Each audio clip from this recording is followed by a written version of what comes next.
দেশে যারা জুলুম করলো তারা কি আল্লাহর হারাম কাজ সমূহ করে নাই? করছে কিনা বলেন? তার মানে তারা আল্লাহর সীমা লঙ্ঘন করছে।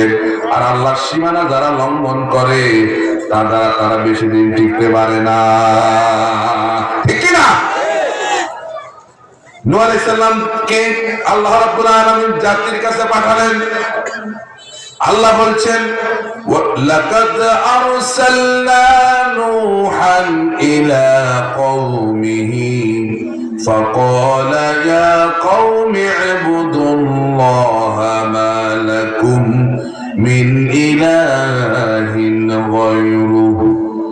আমি নূহকে তার জাতির কাছে পাঠালাম, আর নূহ আলাইহিস সালাম তার জাতির কাছে গিয়া বলল, ও আমার জাতি, ও আমার সম্প্রদায়, তোমরা এক আল্লাহর গোলামি করো, তিনি ছাড়া তোমাদের কোনো ইলাহ নাই, কোনো মাবুদ নাই। কে ছাড়া? বলে বলেন, কে ছাড়া? আল্লাহ ছাড়া আমাদের কোনো ইলাহ আছে? আল্লাহ ছাড়া আমাদের কোনো রব আছে? আল্লাহ ছাড়া আমাদের কোনো শাসনকর্তা আছে?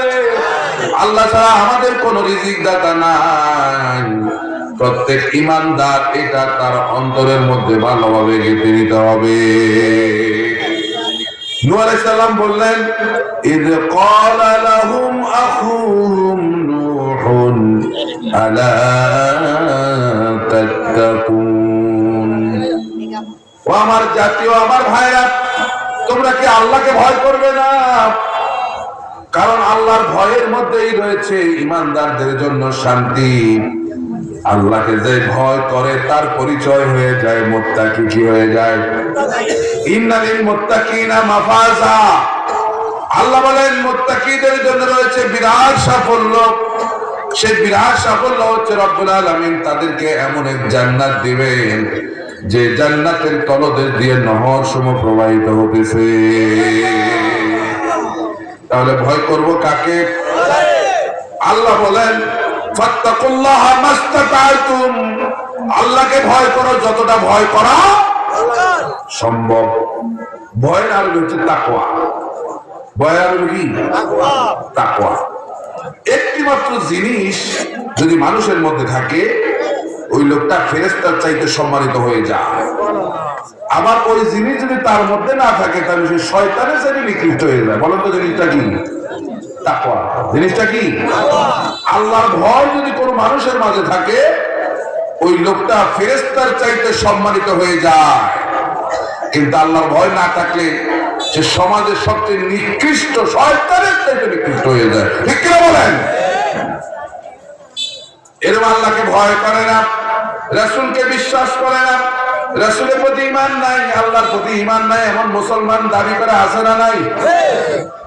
আবার এই লোকগুলো যখন মারা যায় তখন ছেলেরা এসে হুজুরদেরকে বলে, মসজিদের ইমাম সাহেব, হুজুর আমার বাবা তো মারা গেছে, বাবার দাফন কাফনের যত ব্যবস্থা আছে সব আপনাকে করণ লাগবো, বিনিময়ে মোটা হাদিয়া আপনারা পাইবেন। কোন সুবহানাল্লাহ।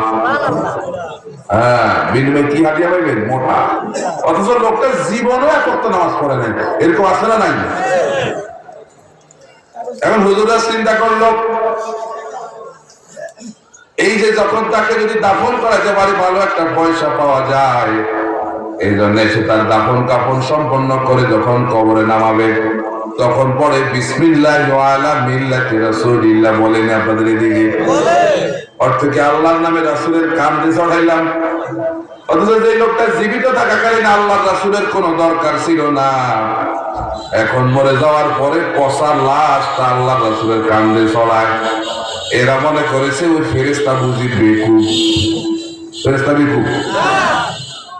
বেকুব আছে না মাঝে মধ্যে, দেখেন না আপনার বেকুব? বেকুব চিনেন না আপনারা? বেকুব ওই যে বিমানে এক উঠছে বেকুব। কোথায় উঠছে?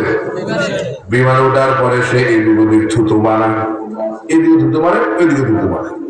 বিমানবালা এসে কয় যেদিক সেদিক থুতু ফেলা যাবে, তাহলে কোথায় ফেলবো? ওই যে পিছনে যাও, পিছনে একটা লাল সুইচ আছে, ওই সুইচ টিপ দিলে একটা পকেটের মতো খুলবে, ওইটার মধ্যে থুতু ফেলবা। এখন বেকুব একটু পরে ভুলে গেছে, শুধু লালটা মনে আছে, সুইচের কথা মনে কি মনে আছে? শুধু লাল। এখন দ্রুত আসছে, পিছন দিকে যায় আস্তে করে পিছনে যাই গেল, যায় দেখে পিছনে মহিলা একটা বসা, কপালের মধ্যে লাল টিপ একটা। ওই মনে করছে এইটাই ওই লাল সুইচ দিছে, জোরে একটা ছাপ। মহিলা যখন হা করছে, হায়ের মধ্যে জুতো দিয়ে এরকম বেকুব আছে না নাই? এখন স্ত্রী তার এরকম এক বেকুব স্বামীকে বাজারে পাঠাইছে মিনিকেট চাউলের জন্য। কি কেট? মিনিকেট আপনার সিলির নাম হতে মানে কি? বড় সাইলটারে কাটি ছোট করে কয় টাকা মিনিকেট, দেখছেন কি অবস্থা? অথচ বড় সালের মধ্যে তো স্বাদ, ঠিক কি না? আর ওটার মধ্যে স্বাদ আসেনি নাই, তো বড়টারে কাইটা ছোট বানায় এটা মিনিকেট। আপনার তো না জানি ওরে বাবা এটা বড় কোন দেশ থেকে আইসে চাইলে, ঠিক কি না? এখন বেকুব স্বামীর বাজারে পাঠাইছে কিসের জন্য? মিনিকেট চাউলের জন্য। সে বাজারে গেছে, দোকানদার বলছে এই তো বস্তার মধ্যে লেখা আছে মিনিকেট চাউল, বেচারা নিয়ে আসছে। বাড়িতে আনার পরে স্ত্রী যখন বস্তার মুখ খুলছে, দেখে চাউল নাই, ভিতরে সব তুষ। কি ভিতরে? কি তুষ? এখন স্ত্রী বলতেছে গোলামের ঘরে গোলাম, তোমার কাম দিলে একটা কামও তোমার ঠিক মতো। আল্লাহ বলছে আমার কপালে এরকম বেকুব স্বামী লড়াইছে। বলেন এগুলা? আচ্ছা এবার কোন স্বামী যদি সালাক হইতো, তাহলে দোকানদারের এই সিল বিশ্বাস করতো নি? কথা কর, মিনিকেট চাউলের এই সিল বিশ্বাস করতো? বলতো না, তোমার সব সিল দিল আমি বিশ্বাস করি না, ভিতরে কি আছে মাল দেখা।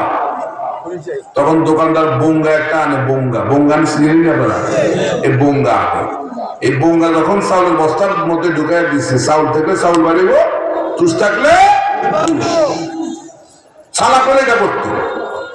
এখন ওই যে হুজুররা, যে লোকটা জীবনের এক ওয়াক্ত নামাজও পড়ে না, রাসূলকে সারা জীবন মানে নাই, এখন ইন্তেকালের পরে কাফন পরায়া বিসমিল্লাহ ওয়ালা মিল্লাতে রাসূলিল্লাহ সিল লাগায় যখন কবরে নামাইছে, বাড়িওয়ালা মনে করছে ওরে বাবা রে, হুজুররা তো আমার বাবার জান্নাতে পৌঁছায় দিয়েছে। কথা বল না? ফেরেশতা কি বেকুব? তার কাছে কি বোঙ্গা নাই? বোঙ্গা নাই? বোঙ্গা যখন পেটের মধ্যে ঢুকায় দিবে, দেখবে আল্লাহর বিরুদ্ধে কথা, রাসূলের বিরুদ্ধে কথা, কোরআনের বিরুদ্ধে কথা, আলেম ওলামাদের বিরুদ্ধে কথা, এমনকি ইসলামী রাষ্ট্র হোক এটা পছন্দ করে না, ঠিক কিনা বলে?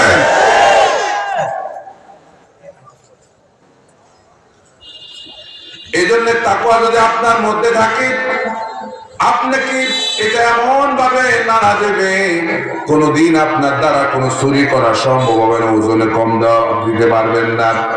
আপনি চিন্তা করবেন পৃথিবীর কেউ না দেখো, তবে একজনে আমাকে দেখে, তিনি হচ্ছেন আল্লাহ। তিনি কি? হযরত ওমর ফারুক রাদিয়াল্লাহু তাআলা আনহু। উনি তার শাসন আমলে ওনারা রাতের বেলা হাঁটতেন, প্রজাদের খোঁজ খবর নিতেন। আমাদের বাদশারা, আমাদের প্রেসিডেন্টরা তো রাতের বেলায় হাঁটে, হাঁটে না, গণভবনের মধ্যে হাঁটে না, ওইটার মধ্যে তো হাঁটে। কিন্তু ওমররা হাঁটতো কোথায়? প্রজাদের বাড়ি বাড়ি হাঁটতো, খোঁজ খবর নিত। একদিন এক বাড়ির পাশ দিয়ে যাচ্ছেন, আর শুনতে পেলেন বাড়ি থেকে মা তার মেয়েকে বলতেছে, মেয়ে দুধের মধ্যে পানি মিশাও, সকালে দুধ আমরা বিক্রি করবো, অনেক দুধ বিক্রি করলে অনেক পয়সা পাবো। তখন মেয়ে বলতেছে, মা ওমর না নিষেধ করেছেন দুধের মধ্যে পানি মিশাইতে? সুবহানাল্লাহ বলবেন না? রামগতির মানুষ দুধে পানি মিশাননি আপনারা? কে কে মিশান হাত উঠান তো দেখি। একজন উঠেছে, মাশাআল্লাহ, একার ইমানদার। হ্যাঁ ঠিক আছে। আমরা দেশে না বুঝো কার না বুঝো, আমাদের দেশে বলে ও খাঁটি গরুর দুধ। কি কয়? কয়নি ও মিয়া খাঁটি গরুর দুধ। কথা তাদের ঠিক, গরু তো খাঁটি, দুধে না পানি মিশেছে, কি ঠিক না? এই জন্য আস্তে কাজকে বলে নেবে, মিয়া গরু খাঁটি তো বুঝি না, দুধ খাঁটি নিয়ে আগে এটা। এখন মেয়ে বলতেছে, মা ওমর না নিষেধ করেছে দুধের মধ্যে পানি মিশাইতে। এসব বাইরে থেকে শুনতেছে কি ওমর। মা বলতেছে, এত রাতে ওমর আসবে কোথা থেকে? আমরা শুভে পানি মিশাবো, দিনের বেলা গিয়ে অনেক দুধ বিক্রি করে অনেক পয়সা পাবো। মেয়ে বললো, মা ওমর না আসুক, ওমর না দেখুক, ওমর না জানো, কিন্তু তোমার আমার রব, ওমরের রব তো সব যে দেখতেছে। এটার নাম হলো তাকওয়া। এটার নাম কি? তাকওয়া। তো ওনারা রাতের বেলায় হাঁটতেন, ওমররা, ঠিক কিনা? এমন যদি হতো আমার দেশের শাসক হতো, ওমরেরই মতো হতো, আবু বকরের মতো। প্রজার দুঃখে তাদের চোখে আসতো না রে ঘুম, দেশের ভেতর বয়ে যেত শান্তি সুখের ধুম, ঠিক কিনা? এমন নেতাকে আমরা চাই। প্রভু তুমি বলেছ রাসূল দেবে না, বলনি দেবে না, বলনি দেবে না হামজা তারি, খালিদ বিজয়ী সমর। আল্লাহু আকবার। এই ওমর যখন রাস্তা দিয়ে হেঁটে যেতেন, কমপক্ষে 40 দিন পর্যন্ত শয়তান এই রাস্তা দিয়ে হাঁটতো না। কয়দিন? ওমর যে রাস্তা দিয়ে হাঁটতো। আর আমাদের নেতা যারা আছে তারা যে রাস্তা দিয়ে হাঁটে, ওই রাস্তা দিয়ে তো শয়তান হাঁটে না। হাঁটে? হাঁটেন না, শয়তান হাঁটে না। দুই জায়গায় দুই কারণে হাঁটে না। ওখানে ওমরের ভয়ে হাঁটতো না, আর আমাদের নেতারা যে রাস্তা দিয়ে হাঁটে ওই রাস্তা দিয়ে শয়তান হাঁটে না। এই কারণে শয়তান চিন্তা করে কি আমি কি শয়তান, আমার সাথে বড় শয়তান হলো এগুলা, ঠিক কিনা? এই জন্য হাঁটে না। কথা বুঝে আসছে কিনা? তাহলে উমরের মতো একজন নেতা এখন আমাদের দেশের জন্য দরকার, দরকার আছে কিনা? প্রিয় ভাইরা আমার, নূহ আলাইহিস সালাম জাতিকে দাওয়াত দিলেন, আল্লাহকে ভয় করো, ইন্নী লাকুম রাসূলুন আমিন, আমি আল্লাহর পক্ষ থেকে তোমাদের কাছে একজন বিশ্বস্ত রাসূল হিসেবে প্রেরিত হয়েছি।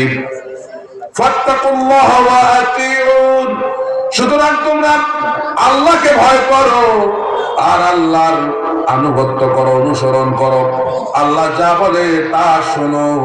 নূহ আলাইহিস সালাম জাতিকে দাওয়াত দিলেন, কিন্তু জাতির লোকেরা নূহ আলাইহিস সালামের এই দাওয়াত গ্রহণ না করে এবার জাতির লোকেরা নূহ আলাইহিস সালামের দোষ ত্রুটি বাইর করা শুরু করছে। একটা দুইটা নয়, 5টা আপত্তি তারা নূহ আলাইহিস সালামের ব্যাপারে তুলেছে। কয়টা? আপনি যদি মানুষদেরকে দাওয়াত দিতে যান, আমাদের কথা বলতে যান, এই দেশের মানুষও আপনার নানান দোষ টোকাইব। আপনি নিজে একা একা নামাজ পড়েন, কেউ দেখবে আপনাকে জিজ্ঞেস করবে, ওই বলবো না। যেই না আপনি বললেন দোকানে যায়, ভাই আসো নামাজে আসো, এখন নামাজের সময়, এখন দোকানদারির সময় না, তখনই দেখবেন আগামীকাল থেকে কিছু লোক আছে আপনার দোষ বাইর করবে। ও এতে তো অমুক জায়গায় দেখছি মহিলা একটা লোক দাঁড়া দাঁড়ায় কথা কি বাইর করবেন, দোষ বাইর করবেন। নূহ আলাইহিস সালাম যখন জাতিকে দাওয়াত দিলেন, জাতির লোকেরা দোষ বাইর করছে কয়টা? আপত্তি তুলছে কয়টা? আল্লাহ রাব্বুল আলামিন বলেন, فقال الملأ الذين كفروا من قومه ما هذا إلا بشر مثلكم يريد أن يتفضل عليكم ولو شاء الله لأنزل ملائكة ما سمعنا بهذا في آبائنا الأولين। তারা এক নম্বরে নূহ আলাইহিস সালামের ব্যাপারে যে দোষ তারা বলল আপনি তো আমাদের মতো একজন মানুষ, আপনি যদি নবী হন, নবী হইতেন, তাহলে তো আপনি ফেরেশতাদের মধ্য থেকে হইতেন। এই কথাটা কিন্তু আমাদের নবী মুহাম্মদ সাল্লাল্লাহু আলাইহি ওয়াসাল্লামকে মক্কার কাফেররা বলেছিল, মালে হাদার রাসূল, এটা আবার কেমন রাসূল? আমাদের সঙ্গে বাজারে যায়, আমাদের সঙ্গে বিভিন্ন জায়গায় যায়, আবার বিবাহ শাদী করে, এইটা আবার কেমন রাসূল? রাসূলকে তারা কথা বলতো নি। তাদের চিন্তা হলো রাসূলরা হবেন ফেরেশতাদের মধ্যে থেকে, তাদের কোনো বিবাহ শাদী থাকবে না, সন্তানাদি থাকবে না। আজকের জামানার দিকে তাকায় দেখেন, মসজিদের ইমাম সাহেবের সঙ্গে এলাকাবাসী এমন আচরণ করে, তারা বলে ওরে হুজুর আবার বুঝি বিয়ে করছে, হুজুরের আবার ছেলে মেয়ে হয়েছে, ইন্না লিল্লাহ, দেশ শেষ, হুজুরের সন্তান হয়েছে, হুজুর তো শেষ। বলেনি আপনার প্রতিদিন আপনি বাড়িতে যান, কিন্তু হুজুর যদি সপ্তাহে একদিন যায়, এই সভাপতি মাথা গরম হয়ে যায়। হয়নি? কথা বলেন না কেন? মিয়া সাহেব আপনার নামাজের দায়িত্ব দিয়েছে হুজুরে, হুজুরের বিবাহের দরকার নাই, তার দরকার সাইডটা নিয়ে, ঠিক না? যদি চালাইতে পারতো, যদি আপনারা ঠিক মতো বেতন দিতে, তাহলে সাইডটা করে করতো। আপনার তো বেতন দেন কত? 3000, 4000, 5000, এরপরে 6 মাস বাকি, 6 মাস বাকি। হুজুরে কোন এক রাইতে বাড়িতে গেলেই এইবার হুজুরের চাকরি নিয়ে দাঁড়াবে, হুজুর কে বলছে আপনার বাড়িতে আপনার কাজ কাম নাই, নানান ধরনের কথাবার্তা বলে কিনা? তাহলে রাসূলদের কথাটা এরকম অপবাদ দিত। এখন আপনারা বলেন, ফেরেশতাদের মধ্য থেকে রাসূল হইলে ভালো হইতো? কেন হইতো না? দেখেন, স্বামী স্ত্রী জগা লাগছে, কি লাগছে? লাগে আপনাদের এই রাঙ্গ দিতে লাগে, ভাত দিতে একটু দেরি হয়েছে, আর বাম হাতে ওই বেচারে দিছে এমন এক খাপ, বেচারিকে গোলামের ঘরে গোলাম, ওর সংসার আর করবো না। এখন এইটা ভাঙার জন্য চলে গেছে ফেরেশতা মার্কার নবীর কাছে। কার কাছে গেছে? ফেরেশতা মার্কার নবীর কাছে। এখন নবীর কাছে যখন বিচার দিয়েছে, নবী কয় বিয়ে আবার কি, জানি কি, বউ কি, কারণ এরা কি বিয়ে শাদী করে? এই জন্য আল্লাহ রাব্বুল আলামিন মানুষের সমস্যার সমাধানের জন্য মানুষের মধ্য থেকে নবী দিয়েছে, ঠিক কিনা বলেন? ফেরেশতা মার্কার নবী এগুলো বুঝতো? এই যে এখন ভাঙাভাঙি শুরু হয়েছে, ফেরেশতা করে ভাঙে কিনলে কি, ফেরেশতা কিন্তু ভাঙে কেন? কিন্তু মানুষের মধ্যে থেকে নবী এরা বুঝতো, এরা এক সময় ভাঙছে, এই জন্য এখন এরাও ভাঙে। এই কথা ঠিক আছে কিনা? 2 নম্বর আপত্তি, আমি খুব সংক্ষেপে বলে যাচ্ছি, আপনাদের এতক্ষণ আপনাদের ঘুমে থাকার কথা। রামগতির মানুষ হাঁস পরিবেশ সঙ্গে আপনারা ঘুমান, ঠিক না?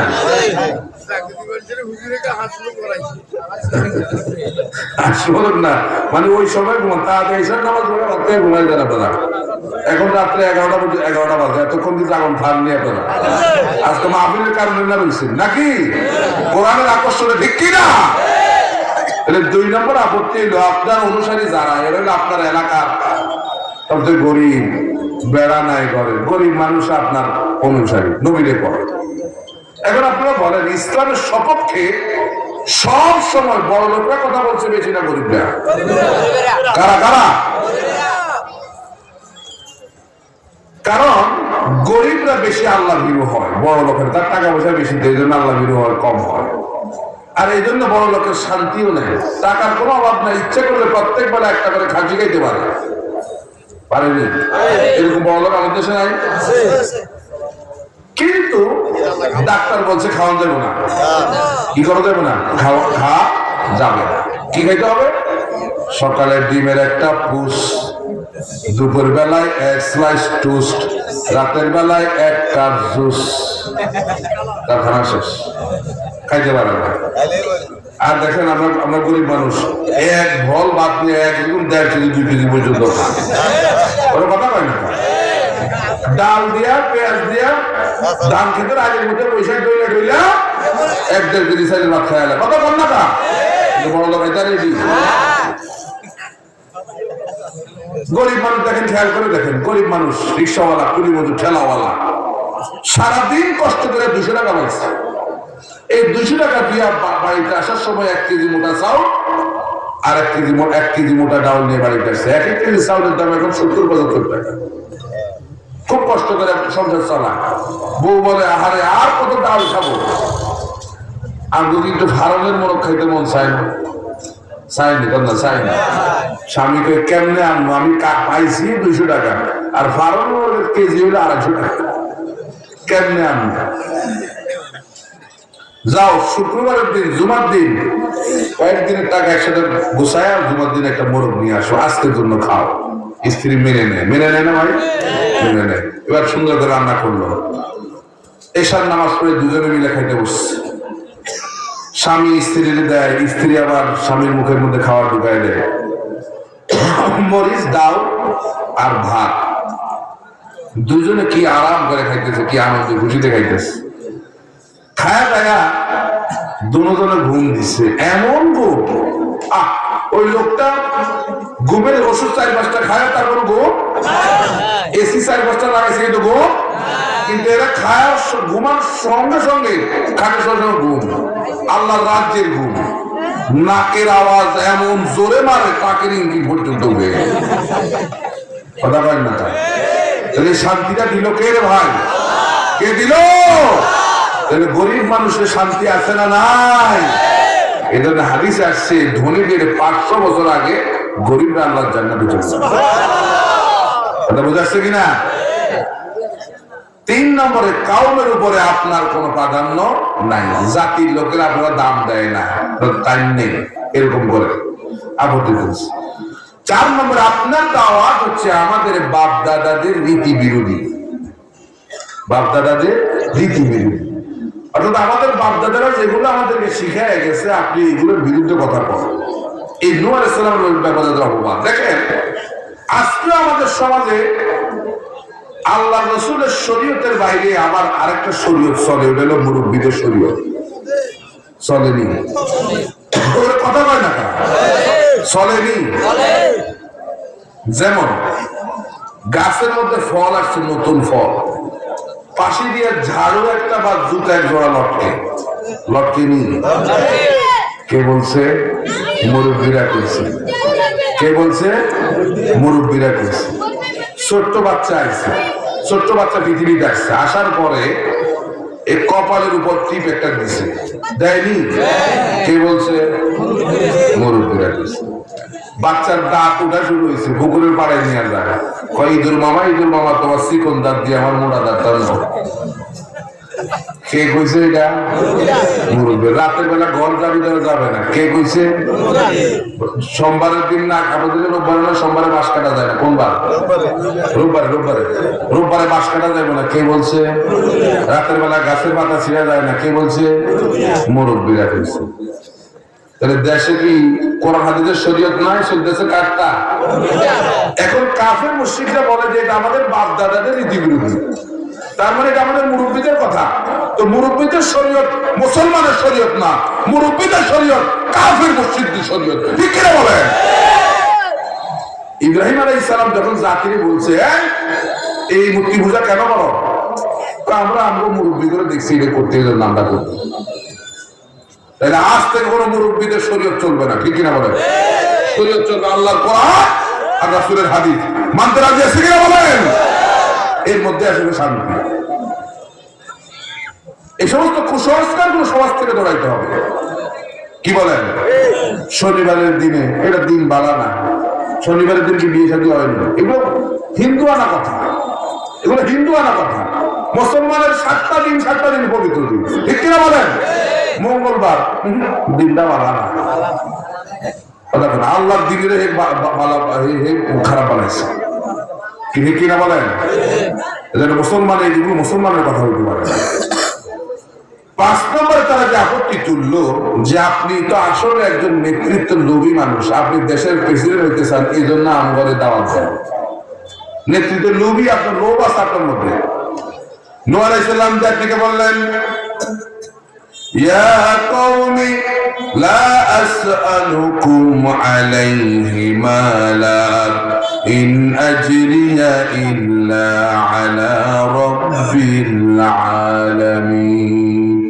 হে আমার জাতির লোকেরা, শোনো শোনো, আমি তো আমার দাওয়াতের বিনিময়ে তোমাদের কাছে কিছু চাই না।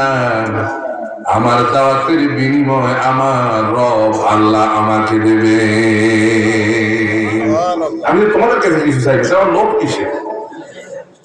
ভাইরা আমার, অবশেষে নূহ আলাইহিস সালাম জাতির লোকদেরকে দাওয়াত দিল।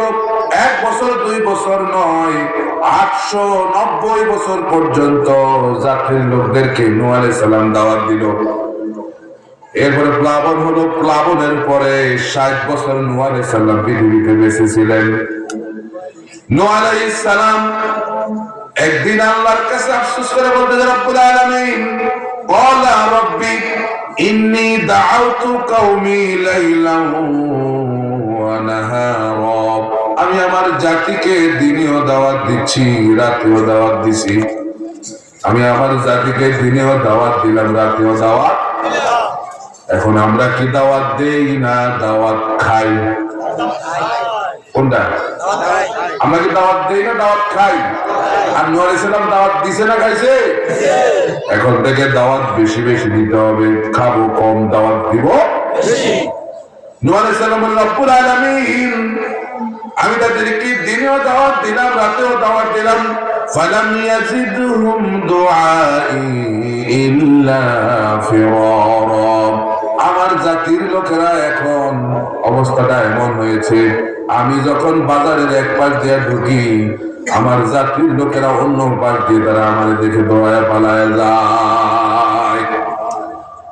আর আল্লাহ বলেন, নূহ আলাইহিস সালাম যখন বাজারে যাইতেন, জাতির লোকেরা নূহ আলাইহিস সালামের সামনে দিয়ে মুখের মধ্যে কাপড় দিয়ে আস্তে করে সরে যাইত। এটা একজন নবীর জন্য বড় অপমানকর। একটু চিন্তা করেন, আপনি যখন যে আদর্শ বাজারে আপনি যা গেলেন, আপনাকে দেখে বাজারের লোকেরা সব বাজার থেকে চলে যাচ্ছে, আপনাকে দেখে চেহারা ঘুরায় ফেলছে, আপনাকে দেখে কাপড় দিয়ে মুখ ঢেকে ফেলেছে, কেমন লাগবে? আপনাদের ভালো লাগবে? ভালো লাগবে? অথচ নূহ আলাইহিস সালাম 890 বছর পর্যন্ত দাওয়াত দেওয়ার পর জাতির লোকেরা এখন তাকে দেখে পালায় যায়, জাতির লোকেরা তাকে এখন দেখে চেহারাটা ঢেকে ফেলে। এটা নূহ আলাইহিস সালামের জন্য বড়ই অপমানকর, ঠিক কি না? প্রিয় ভাইরা আমার, জাতির লোকেরা এবার নূহ আলাইহিস সালামকে বলতেছে, ক্বালু লাইন লাম তানতাহি ইয়া নূহ লাতাকুনান্না মিনাল মারজুমিন।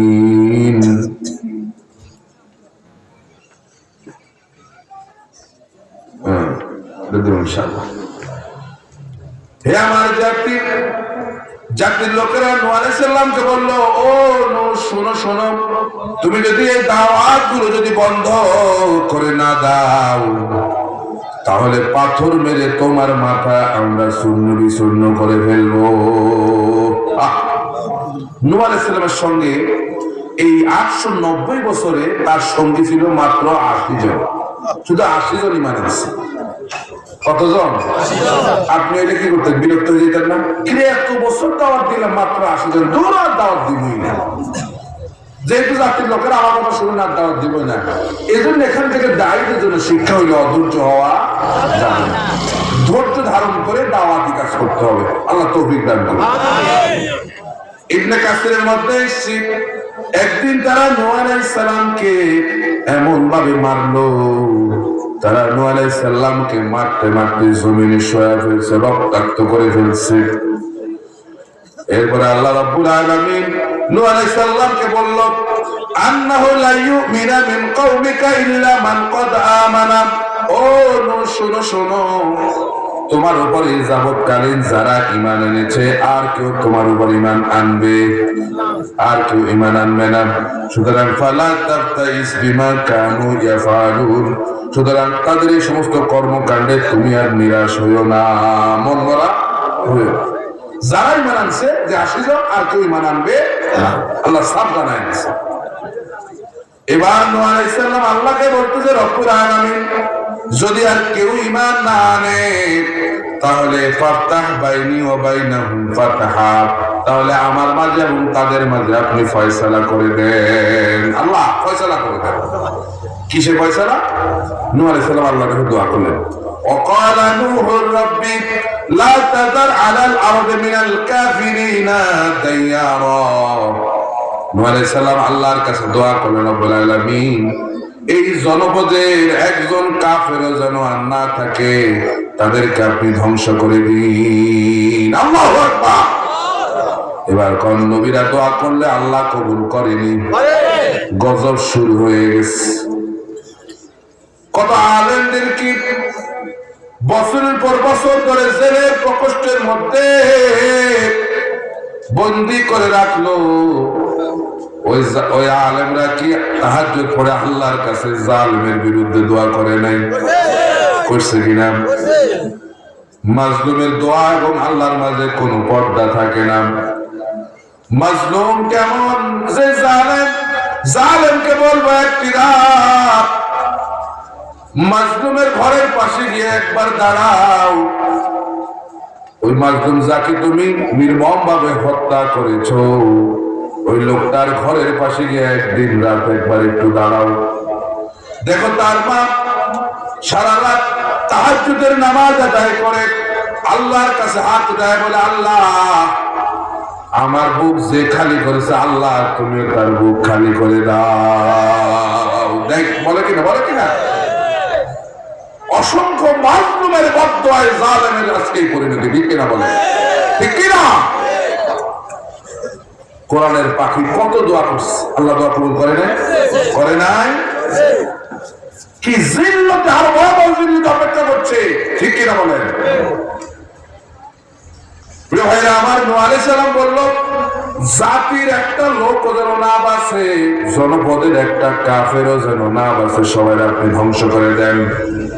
ইন্নাকা ইন তাযারহুম ইউদিল্লু ইবাদাকা ওয়া লা ইয়ালিদু ইল্লা ফাজিরান কাফারা। নূহ আলাইহিস সালাম বলেন তাদেরকে যদি আপনি ছেড়ে দেন তাহলে এরা আপনার বান্দাদেরকে পথভ্রষ্ট করে ফেলবে।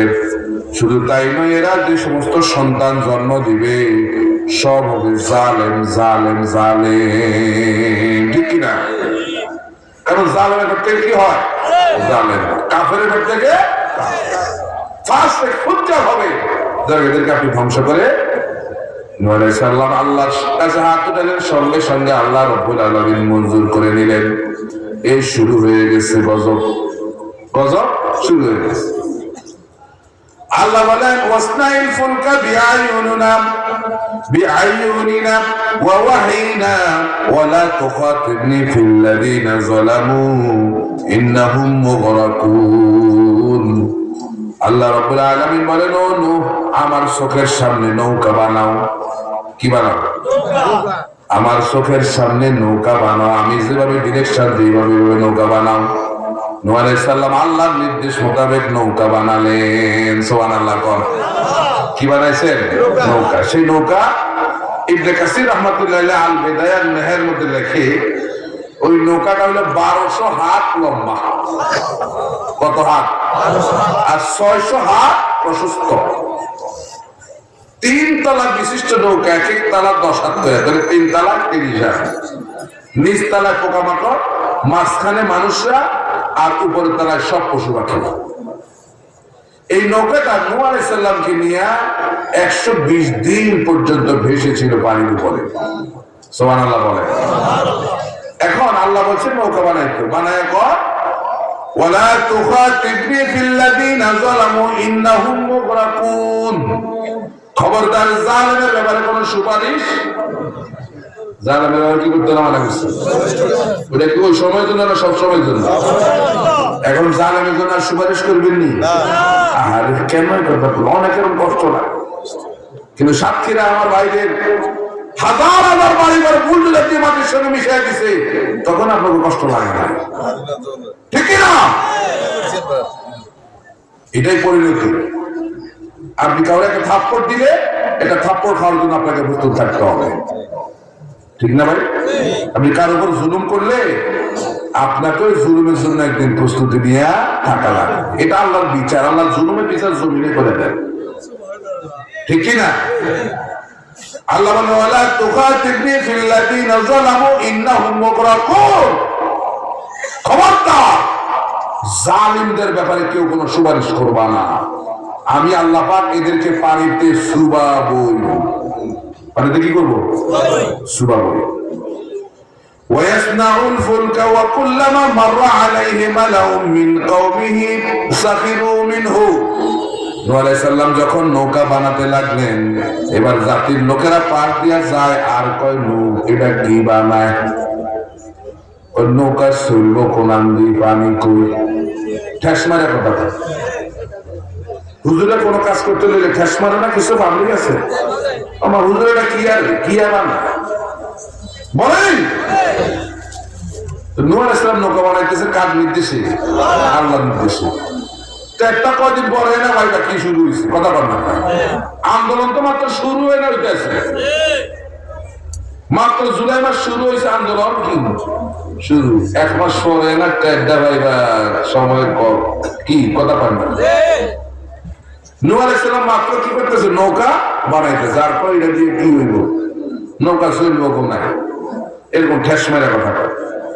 নৌকা বানানো শেষ, আল্লাহ বলছেন ফাফাতাহনা আবওয়াবাস সামাই বিমাইন মুনহামির, আমি আকাশের সমস্ত বৃষ্টির ধারগুলো আমি খুলে দিলাম, প্রচন্ড বৃষ্টি আকাশ থেকে পড়তে লাগলো। ফাইজা জাআ আমরুনা ওয়া ফারাতান নূর, আর আমি নির্দেশ দিয়ে দিলাম চুলার ভিতর থেকে পানি বের হতে শুরু করলো। চুলা যেটা দিয়ে রান্না বান্না করে খাইতো, ওই চুলার ভিতর থেকে পানি আসতেছে, এখন নিচ থেকেও পানি আসে, উপর থেকেও পানি।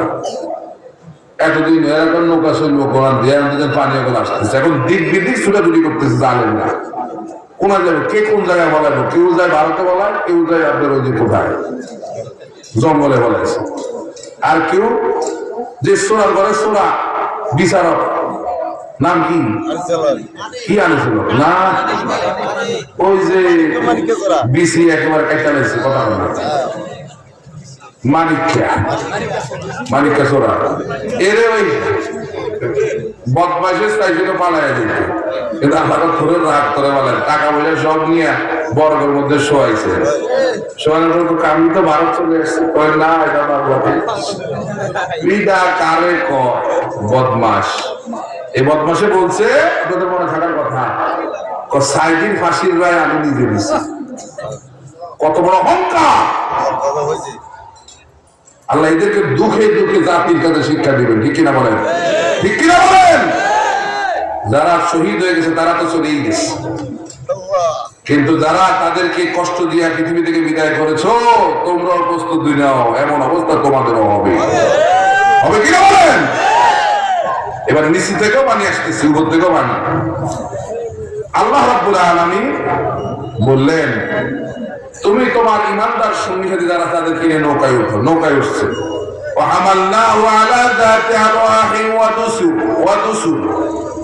নূহ আলাইহিস সালাম নৌকার মধ্যে উঠলেন, পেরেক এবং কাঠের মিশ্রিত নৌকায় নূহ আলাইহিস সালাম উঠলেন। নৌকায় উঠে নূহ আলাইহিস সালাম দোয়া করছে, কি করছে? আপনারা তো আশেপাশে নৌকায় ঢোকায় যান, দোয়া করবেন উঠে। وقال اركبوا فيها بسم الله مجريها ومرساها إن ربي لغفور رحيم। নৌকা উঠে দোয়া করবেন, কি দোয়া? বিসমিল্লাহি মাজরিহা ওয়া মুরসাহা ইন্না রাব্বি লাগফুরুর রহিম। করবেন নি? আল্লাহ তোমার নামে নৌকা ছাড়লাম, আর তোমার নামে নৌকা স্টার্ট বন্ধ হবে, আর তুমি হচ্ছে গফুরুর রহিম, ক্ষমাশীল। এখন এই নৌকা স্টার্ট দেওয়ার পরে ওয়াহিয়া তাজরি বিহিম ফি মাউজিন কাল জিবাল, এক একটা ঢেউ যেন পাহাড়ের মতো ঢেউ, এই ঢেউর মধ্যে নৌকা চলতেছে। সুবহানাল্লাহ। নূহ আলাইহিস সালাম এই ঢেউয়ের এক ফাঁকে দেখতে পেলেন তার ছেলে, ওই যে কেনান, মনে আছে না আপনাদের? ওই কেনানের পাহাড়ের উপর দাঁড়ায় আছে। কোথায়? পাহাড়ের উপর। নূহ আলাইহিস সালাম বলেন ওয়ানাদা নূহ ইবনাহু ওয়া কানা ফি মাযিন ইয়া বুনাইয়া ইরকাব মা'না ওয়ালা তাকুম মা'আল কাফিরিন। ও আমার কলিজার টুকরা সন্তান, ইরকাব মা'না, আমাদের সঙ্গে নৌকায় ওঠো, আমাদের সঙ্গে নৌকা, খবরদার কাফেরদের সঙ্গী হইও না, কাফেরদের সাথে হইও না, বাঁচতে পারবো না। এখন ছেলে কি করে দেখছেন? নূহ আলাইহিস সালাম ছেলেরে ভালোবাসা ডাকতেছে, কলিজার সন্তান, সন্তান তো কাজেরও কাজ, সন্তান তো ডাকতেছে, কিন্তু ছেলে বলতেছে ক্বালা সাআবি ইলা জাবালিন ইয়াসিমুনি মিনাল মা। সে বলতেছে আমি যে পাহাড়ের উপরে আছি, এই পাহাড় আমাকে এই পানি থেকে বাঁচায়া দেবে। হেদায়েত আলাদা জিনিস, ইন্নাকা লা তাহদি মান আহবাব, আপনি যাকে ভালোবাসবেন তাকে হেদায়েত আপনি দিতে পারেন না। কোন নবীর কাছেও হেদায়েত ছিল না, ছিল? হেদায়েতের মালিক কে? একমাত্র আল্লাহ। সন্তান বলতেছে পাহাড় আমাকে পানি থেকে বাঁচায় দেবে। নূহ আলাইহিস সালাম বলছেন লা আসিমাল ইয়াউম মিন আমরিল্লাহি ইল্লা মান রাহিম, না, আজকে আল্লাহর রহমত ছাড়া কেউ তোমাকে এই পানি থেকে বাঁচাইতে পারবে না, এই গজব থেকে কেউ তোমাকে বাঁচাইতে পারবে না, ঠিক কি না? ওয়াহালা বাইনাহুমাল মাউজু ফাকানা মিনাল মুগরাকিন। এই বাপ ছেলে দুজনের কথোপকথন, হঠাৎ এমন একটা ঢেউ আসলো, এই ঢেউ যেন পাহাড়ের উপর দিয়া নূহ আলাইহিস সালামের ছেলে কেনানকে নিয়ে গেল। এমন একটা ঢেউ আসা নবীর চোখের সামনে ছেলেটাকে পানির নিচে নিয়ে গেল। কলিজার টুকরা সন্তান নূহ আলাইহিস সালাম এদিক ওদিক তাকায় দেখে ছেলেরা দেখা যায় না। মিয়া সাহেব চিন্তা করেন, যত কিছুই হোক না কেন ছেলে তো আপনার ছেলের সামনে, তো আপনার চোখের সামনে তো আপনার ছেলের কেউ ধরে নিয়ে যাক, আপনার কাছে খারাপ লাগে না ভাই? নূহ আলাইহিস সালাম চিন্তা করলো যারে তারে ডাইকে কোনো লাভ নাই, দেখি না আল্লাহকে ডাক দিয়া কোনো লাভ হয় কিনা।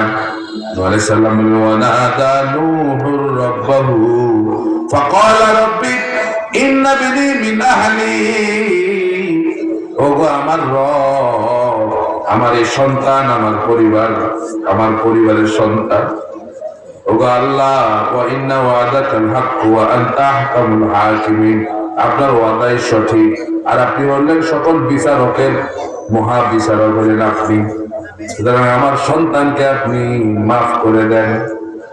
আল্লাহ তখন বলে কলা, এখন আর মাফের সুযোগ নাই, যেহেতু সাকরাতুল মউত শুরু হয়ে গেছে।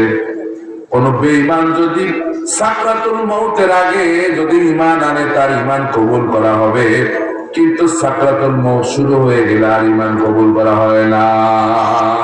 যেমন ফেরাউন যখন দেখছে মরে যাবে, সাকরাতুল মউত শুরু হয়ে গেছে, তখন সে কি বলছে? আমানতু আন্নাহু লা ইলাহা ইল্লাল্লাযী আমানাত বিহি বানু ইসরাঈল ওয়া আনা মিনাল মুসলিমিন। কইছি আল্লাহ কয় আল্লাহ এখন বুঝি তোমার বুঝে আইছে, 16টা বছর তুমি বুঝো নাই, এখন যখন তোমারে বলছে টাইম আর 45 মিনিট, এখন তুমি কো আই কিচ্ছি এত কিছু দিলাম জাতিরে আয় দিচ্ছি, তুমি কি করছো টের পাও নাই? এগুলো জনগণের ক্ষোভের বহিঃপ্রকাশ, ঠিক কিনা? ওটা জাতিরে কষ্ট দিচ্ছে। আল্লাহ তোমার এত সহজে মারবে না, আপনাকে মনে করলে এত সহজে মারবে না। ওই দিন ছেলেরা যদি বাইক ফিরে মারবে শেষ, এত সহজ না। তারে আল্লাহ দেশে দেশে ঘুরাইবো, দেশে দেশে ঘুরাইবো, বড় লাগবে, ঠিক কিনা বলেন? প্রিয় ভাইরা আমার, ছেলেটাকে যখন পানির নিচে নিয়ে গেল, নূহ আলাইহিস সালাম আল্লাহরে ডাক দিয়া বললেন আল্লাহ এটা আমার পরিবারের সন্তান। আল্লাহ কয় না, ইন্নাহু লাইসা মিন আহলিক, সে তোমার পরিবার না, এটা তোমার ছেলে হইতে পারে কিন্তু ঈমান না আনার কারণে আমি এটা তোমার পরিবারভুক্ত করতে পারলাম না, তোমার সন্তান না। ইন্নাহু আমালুন গায়রু সালিহ, তার আমল ঠিক ছিল, সে উল্টাপাল্টা আমল করতো, এই জন্য সে আজকে এই গজবের মধ্যে সে হালাক হয়ে গেছে। এরপর আল্লাহ রাব্বুল আলামিন 120 দিন পার হয়ে গেছে, নৌকা পানিতে ভাসতেছে। 120 দিন পরে এবার আল্লাহ বলছেন ওয়াকিলা ইয়া আরদু বিলাই মাআক ওয়া ইয়া সামাআ আকলি'i ওয়া গিদাল মা'উ ওয়া কুদিয়াল আমরু ওয়াস্তাওয়াত আলাল জুদি।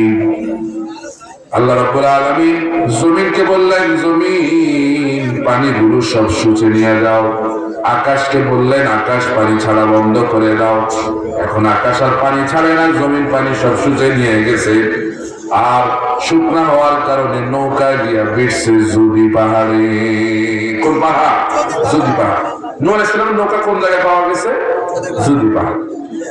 এই জুদি পাহাড় থেকে পরবর্তী মানব প্রজন্ম সারা পৃথিবীতে ছড়ায় গেছে।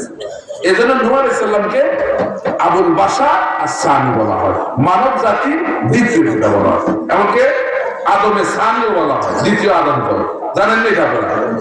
অর্থাৎ নূহ আলাইহিস সালাম থেকে পরবর্তী প্রজন্ম আজকে বাংলাদেশ হয়েছে এই সেই জুদি পাহাড় থেকে।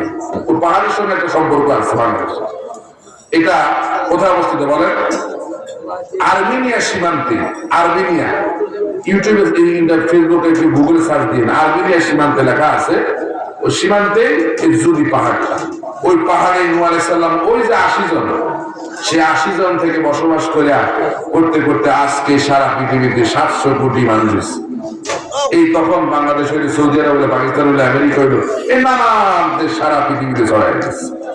তাহলে বুঝাচ্ছে কিনা? এখন আল্লাহ বলতেছেন কি?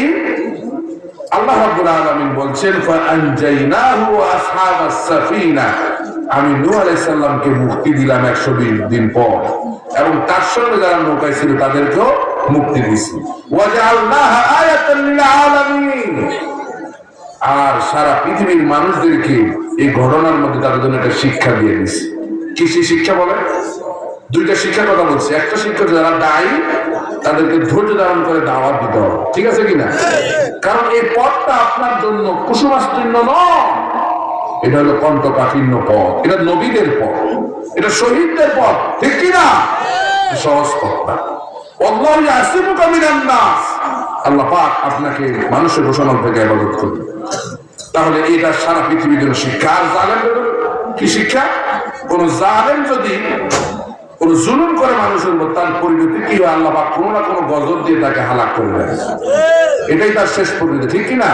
আল্লাহ রাব্বুল আলামিন একজনের জন্য সবাই বসে আমি শেষ করে দিচ্ছি। আল্লাহ রাব্বুল আলামিন আমাদের সকলকে আজকের এই আলোচনা থেকে শিক্ষা গ্রহণ করার সেই তৌফিক দান করে বলে আমিন।